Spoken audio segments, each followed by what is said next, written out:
Good morning, everyone. I'm Asha Nayaswami, and we're continuing with what I no longer want to call our shelter-in-place satsangs because not everybody is anymore, and besides, I've become tired of that name. So we'll be the fireside chats until we come up with a better name, because it seems like we're going to keep doing this for a long time. So if anybody has any really good ideas, let me know. So let us start with a prayer. Heavenly Father, Divine Mother, Friend, beloved God, Jesus Christ, Babaji Krishna, Lahiri Mahashaya, Swami Sri Yukteswar, beloved Master, Paramhansa Yogananda, saints of all religions, dearest friend Swami Kriyananda, humbly we bow to all. Bless our satsang with your divine wisdom, that we may feel heart to heart with the infinite love of God, and with that love manifested through each other. Help us to be wise and strong and clear in our awareness of your guiding presence within. We are your children.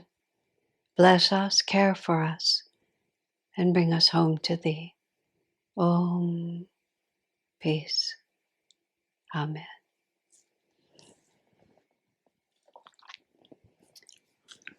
After I finished the satsang last Thursday, there was a question came across, and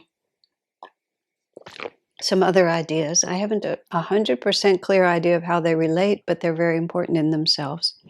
I remember that I was talking about my own personal, rather random theory about self-development, where when we become God, realized we're not actually any better in our egoic selves. We're just indifferent to what the ego does. And I was very clear to make sure that was just my point of view and not everyone else's. But it was based on not on God or gurus, but not on masters' words or swamis. But I created that little, what I'll call a plausible fiction, out of an effort to balance what I knew to be a profound delusion, which is my concept of self-realization at the beginning, because Jesus said, "Be ye therefore perfect, even as your Father in heaven is perfect." So my concept of self-realization, I realized gradually, was that the ego just got better and better until the ego was functioning perfectly. And by that I meant always kind, never agitated, never said a harsh word, never got discouraged. Just sort of the self that I was used to living in, and used to evaluating on certain kinds of behavior, that when I became self-realized, that's what it would look like, is that I would just never do anything wrong. I would never be embarrassed. I would never have to apologize. And the more I lived with that idea, the more my thought of how God regarded me became tied up with how well I behaved. And just as Arjuna speaks to Krishna in the Gita, Arjuna says to Krishna, "Why is it that against our will, again and again, we do that which we don't want to do? Why are we compelled?" And of course, if Arjuna asks that question, that means that for a very long time on the spiritual path, the kind of perfect outward appearance and behavior that I thought was my goal on the spiritual path, there's some profound disconnect. And Krishna answers Arjuna, and he speaks of desire and anger compel us lifetime after lifetime. Now, yes, of course, true self-realization is when all the vrittis are calmed and all those desires have been put aside. So it's not as if we remain agitated and strange and short-tempered and still God realized. But my whole way of approaching it was backwards, primarily because it was based on the idea that God was constantly evaluating me. And the word unconditional love was just too impossible for me to grasp. My relationship to myself and everyone around me was quite conditioned by how they performed, not necessarily whether I loved them, but I was certainly constantly evaluating them. And so the pernicious idea is that pernicious idea that God is also always evaluating us. And implied in that always is that we always come up short. And so the question that was raised it was phrased more or less like this. Someone was saying that she's always trying to make herself, special in the eyes of God. And I don't think that meant that trying to be better than anyone else, but just always trying to please God by being especially good in one way or another. I'm not exactly sure what the question was meant, but the idea of somehow we have to achieve something before that love of God will come to us is a very tiring attitude. And it can also lead us to gradual and great discouragement. The love of God, the light of the Guru, the grace of the Guru is completely unchanging at all times. It's never doled out. It's not, it's infinite. So therefore, there's plenty for everybody. And it's like just like you can think of it like the sun, or you can think of it sometimes like a lighthouse, which even if there's fog, the light is still shining exactly the same. The only question is the degree to which we open up to receive it, which is why suffer little children to come unto me, for if such is the kingdom of heaven, is such a profound teaching, because a little children just assume they're going to be loved. I believe recently in this context I was talking about Shefli Ghosh, who was 3 years old when Master came back to India for a year. And she was totally enamored of him, and I met her as an adult, considers him her guru. She has no memory of being 3 years old with Master, but what she knows about it is what her family told her. And what her family told her was that she absolutely loved Master, and whenever he was nearby, she insisted on sitting on his lap, standing next to him, and being with him. And there was no negotiation. That was just simply the way it was. And that picture is what Jesus was referring to, that a little child sees something beautiful, rushes over, dives into it without any thought that this doesn't belong to me. And that's how we need to relate to God. And where the self-development comes from is that when we're willing to open ourselves and trust God's presence, then we ourselves are able to, just like a child flourishes when it's well loved. And a child flourishes when it's well loved on the level that's appropriate for the child. And the child is selfless enough not even to know that it's being treated like a child. My father used to astonish us children by magically being able to turn the lights from red to green. Of course, because he knew about the yellow light. But he would do this thing for us as children, and he would, string it out as he needed to until the light turned green. And then every time he could compel the light to turn green, and the light would turn green. And of course, as children, we just loved it. And at a certain point, somehow, one child at a time, there were 3 of us, we figured out, but we kept the secret. And it was just so impressive. And I loved my father the more for treating us like children. It was just the right thing to do. And I was remembering an incident in Swami Kriyananda as we have known him. And this was the story of a man who's a young man compared to me, but is now a full-grown man, Rama Krier. He was born and raised at Ananda village. And his mother told me that when he was quite young, he had a monkey, a stuffed monkey, who was his constant companion. And like little children are, that monkey was just, part of who he was. And it was as living to him as his parents were living. One of my earliest childhood memories is the pink teddy bear with the plastic nose. And I know that I absolutely went to sleep every night with that teddy bear. I can still, I think I used to chew on its nose as a child because I can taste it and I can sort of smell it and feel it. It was medium size, but it was probably half the size that I was. It was just an integral part of my life. Well, apparently Rama had a stuffed monkey that was an integral part of his life. And his mother, Nishala, told me that when Rama would go up to get a blessing from Swami, I think young enough to be carried by his mother or maybe walk on his own, and he would walk up with his monkey. Swami would solemnly bless Rama, and then without a moment's hesitation, he would bless the monkey. He never failed also to bless the monkey. Well, it was a stuffed monkey. Swami knew that. But he entered into the world that Rama was living in and responded appropriately.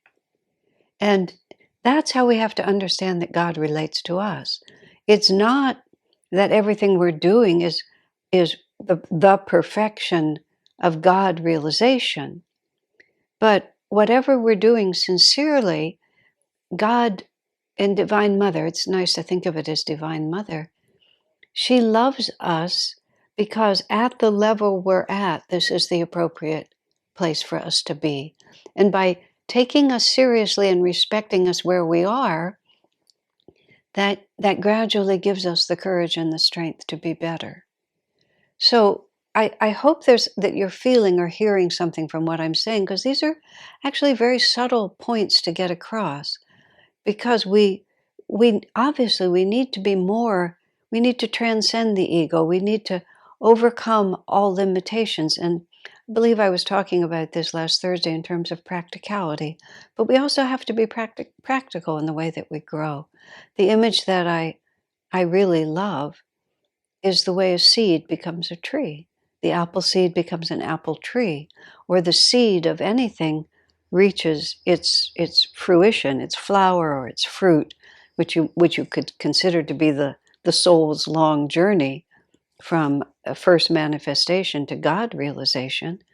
But because that realization emanates from the inside out, and this is what I was trying to say about that way I look, the way I behave is never really going to be perfect, because that's looking at it what it's supposed to look like from the outside. If I were God realized, I would always be kind, I would always be good, I would always be patient. And of course, it's a nice idea to always be good and to always be patient. I mean, there's nothing wrong with that. But when we have this concept somehow that I will gather together the qualities that will make me a spiritual person and loved by God, and I will wear them, and then I will be loved by God, we have it really confused, because what actually happens is that it grows from within us. Just when I hold the apple seed in my hand, that my one of my little apple trees this year only gave us 4 apples, but they were 4 excellent apples. And I had one of the apple seed. There's the apple seed, there's the apple tree. And that apple seed, it doesn't look anything like an apple tree. But it has the power within it to grow into that apple tree, but it will expand from the inside. And so we as devotees, we expand from the inside.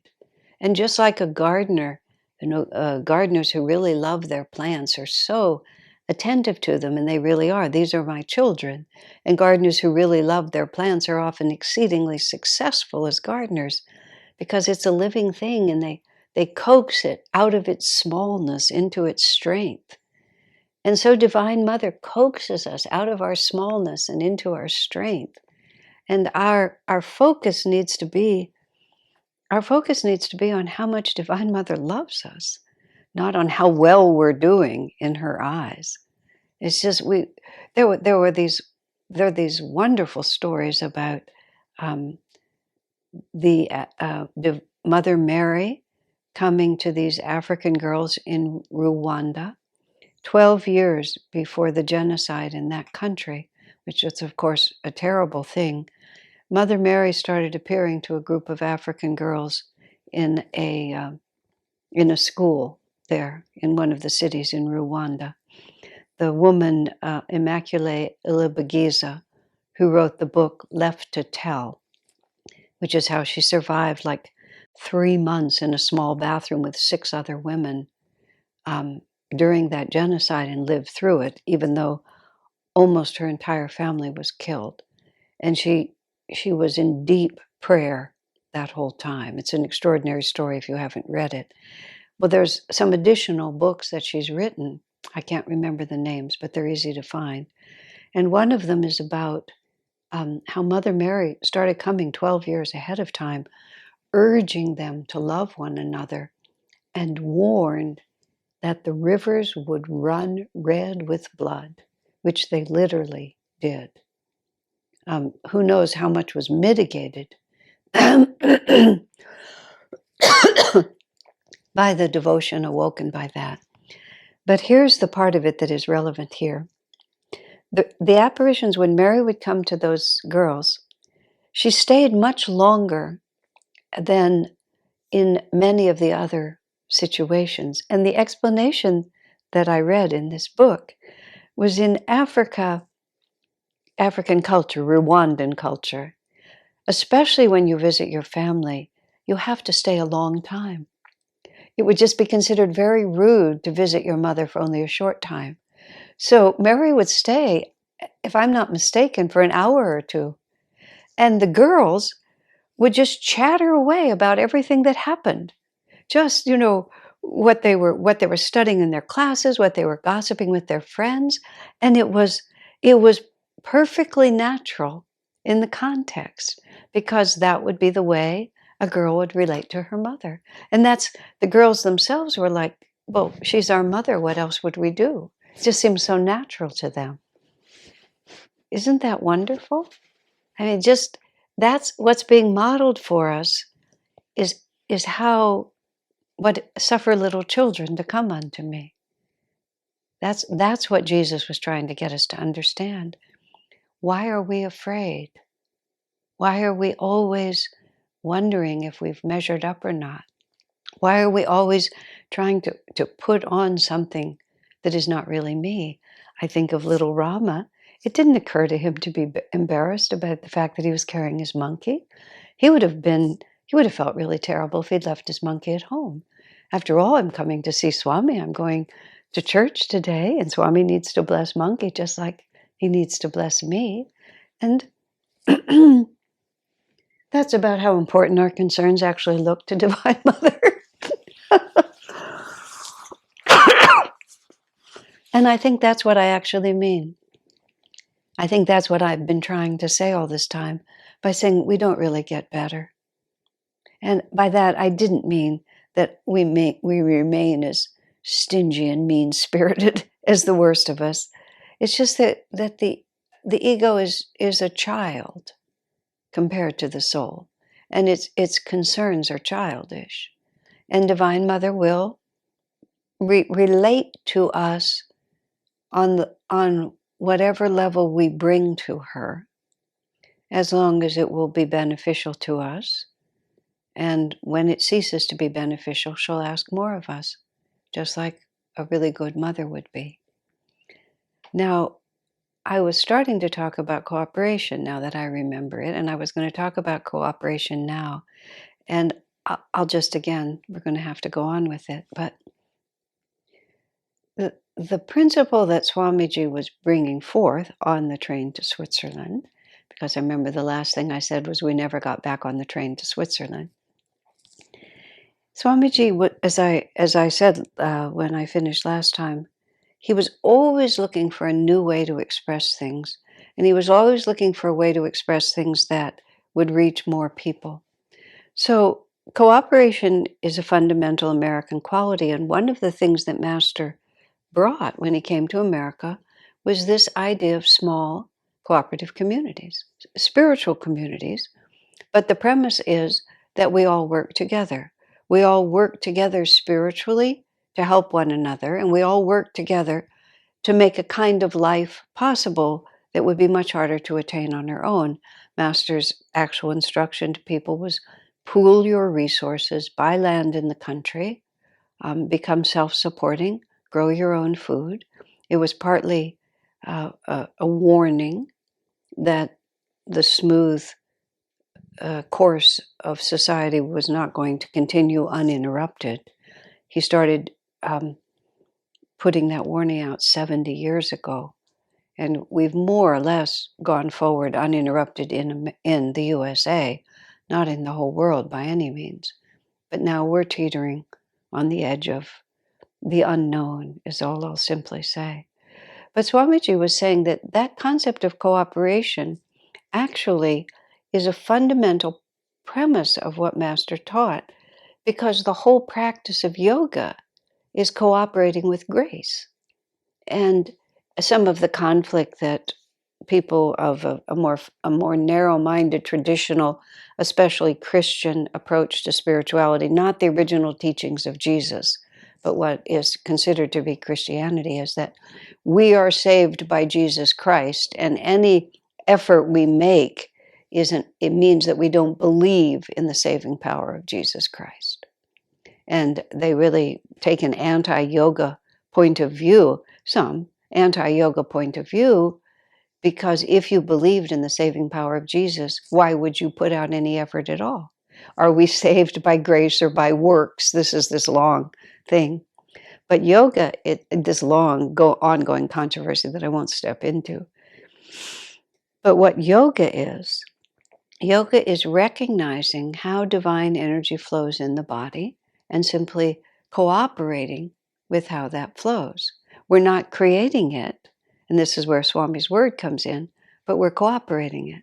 As Swami put it, if an honored guest comes to see you and he arrives at the front door, why would you open the back door to greet him?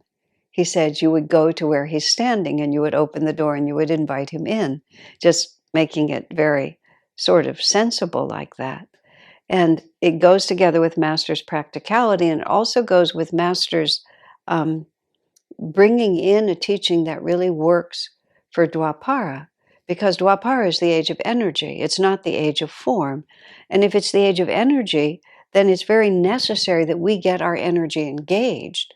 But there's lots of different ways that we can use our energy. And some ways that we use our energy do not cooperate with grace.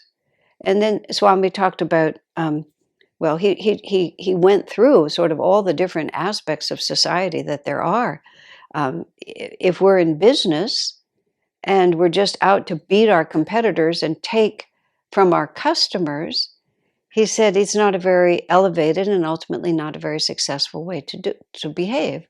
But if we cooperate with our competitors to sort of all work for the common good, if we cooperate with our customers to help them achieve, what is it that you're trying to achieve? I have an electric bicycle and it needed some servicing, and I rode it into a local bike store.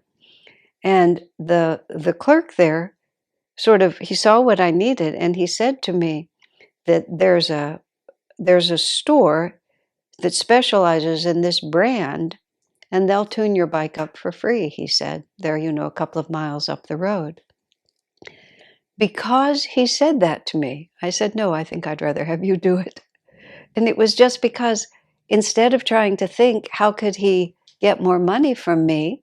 His thought was, well, you don't even have to pay for this. As it turned out, he told me when I came to pick it up that shop had actually closed. But I told him, and I said it, actually, I pulled his boss aside. I told him, I said, I'm here because your clerk was so straightforward and honest with me, and I really appreciate that. He was cooperating with me instead of seeing me as someone just from whom he could get money. Did I tell his boss? Actually, I think I decided that I didn't want to risk it because I wasn't sure what his boss would say. I thought about telling his boss, but I told him that I really appreciated what he did. Swami says, if you think of everybody in your life, Master said this, if you think of everybody in your life as an enemy, you have 999 enemies.